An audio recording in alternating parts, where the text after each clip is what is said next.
Welcome back to Thrive, your go-to channel for transforming health, revolutionizing indoor air quality and visionary environments. Don't forget to like, subscribe and leave a comment down below to let us know your thoughts.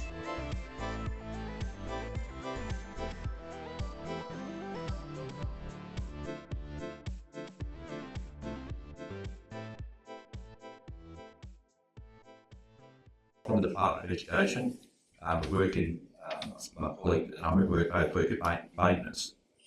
About 2.5 years ago, we got called to the senior executive office and told we're going to be working on, at the time it was COVID, and started us on a journey of to air quality. In fact, when we first started off our journey, it wasn't about air quality at all, it was about whatever we touched, and in Queensland schools we were worried about cleaning desks and cleaning the facilities. And as time went by, we moved into and understood that air quality was and ventilation was a much bigger issue for us. So I was asked to come tonight, just make a couple of comments about small steps that we've taken in education. So the first thing that we did as a small step was engaged with Lidia and the colleagues at QUT. And it was quite simple. And the first piece of advice we were given is we could see what other jurisdictions were doing. We're all chasing each other and finding out, hey, what are you doing? What are you doing? We could have quite easily gone out and bought 40, 50, $100 million worth of air purifiers. Lidia said, no, don't do that. As she said earlier, we'll end up with some electronic junk. I do have to admit, we did buy some air purifiers. The few that we did buy, many of them are still in storage. We didn't do it. We like to say up here in Queensland, we could just open the windows and we can let the fresh air in.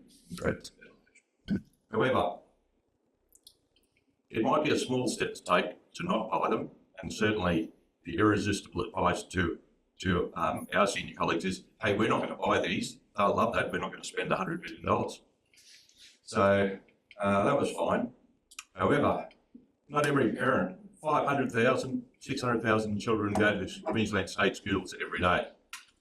Not all their parents believe that, regardless of what we say, that just opening the windows or creating fresh air, ventilation, cross-ventilation in the classroom is the way to go.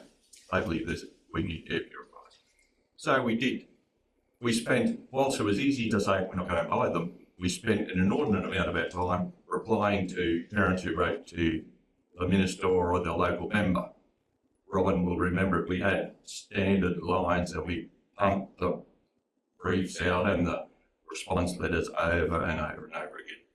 We still doing bought the filters in Victoria. Yeah, no. We just opened the windows. Yes.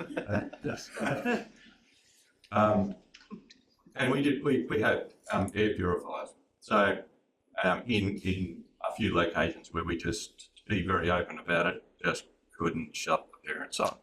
So we dealt with, there's one crew we deal with, they christened themselves the Safe Air Squad, and we responded to them several times. That skill may have some air purifiers. We called the wrong brands at some time. So again, to take that advice, we didn't really know how effective they were. So that was one small step we took. The next step was to buy, we used those meters to measure the CO2. And then we bought one for every school and put them out there. Very simple process. We thought that would start the communication process. But to be honest, it didn't. I went to some schools afterwards and said, hey, you've got your monitor on the desk there. He went, some people sent that to us in the mail and I can see it there, but we don't really have a lot of need for it. So we didn't communicate as we thought we should. However, where we have seeded the change is within the Infrastructure Services Division, as we are called, back in our central office. So there's 200 or 300 of us there across 3 floors in the building. And just putting the monitors out and having them around creates interest. And it's interest that we want to create with the people who are going to be building the next building, not us silly mugs who are maintaining them for the next 40, 50, 80 years, but the people who are going to build them. So we're having an effect now with the design people in the department, but again, it is only small steps. So they were the two simple steps, or what first appeared to be simple steps, that we took to try and influence air quality in classrooms. We also separately went out and looked at over 100 schools, and went out and measured the rooms. We engaged some consultants and engineers and went and looked out. And we have to tell you that, that not one school that we went to, we didn't find an issue with air quality in the classroom. We got there, I think the estimate's about 36,000 classrooms across the state. We went everywhere we went. We spent money, and I looked to my colleague at the back there. We never had a budget we weren't given a budget to address these issues. But once we found them, we felt obliged to address them. Robin had to spend more than $10 million from a non-funded project, so I wasn't really pleased about that. But we've covered it. So I guess what I ask from the people here who have the knowledge, know how we can address this, my challenge is to get as much information as I can from you to be able to influence and provide that irresistible advice to the senior leadership in education. Thank you.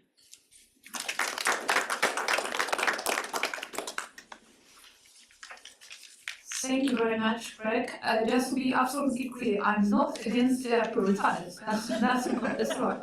I'm about to do it properly.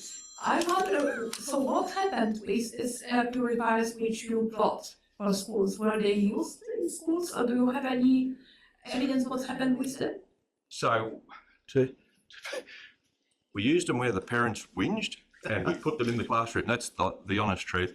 And we also had storages of them throughout the state. We only bought several hundred of them. 250. And in the end, we had to put them in sick bays because many of the schools didn't require them. Once we demonstrated opening the windows was sufficient, and some schools don't take the advice. They just moved on and weren't interested in air quality. Thank you. So my recent anecdotal evidence of what's happening in school last year in November, I was invited to the school prep of my grandson.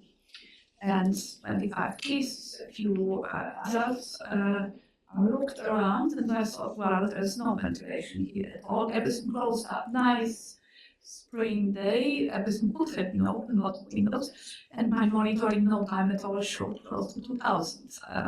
So I waited until the teacher stopped. And then we were to work with the kids in little groups. So I went to the teacher and I showed, well, there's a problem. It's almost 2,000. She looked at me like I'd seen an alien in front of her. What is it? What was? And it was that feeling, well, better not to talk to her. So after a while, and she said, okay, I can turn on the air conditioner. He said, this isn't going to do anything, it's just going to cool the air, but it's fine here. We need to open the windows, the doors.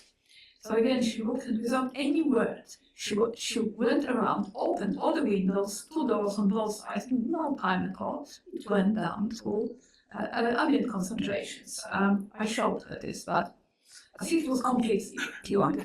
So this small step here, and so there's no air pollution outside, nothing. These doors, and it's safe in that environment, so there were no reasons why everything was closed up.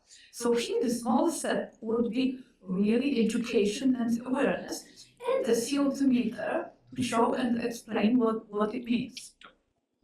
Anyway, thank you very much for this, and looking very much forward to working with you guys on more small and big steps.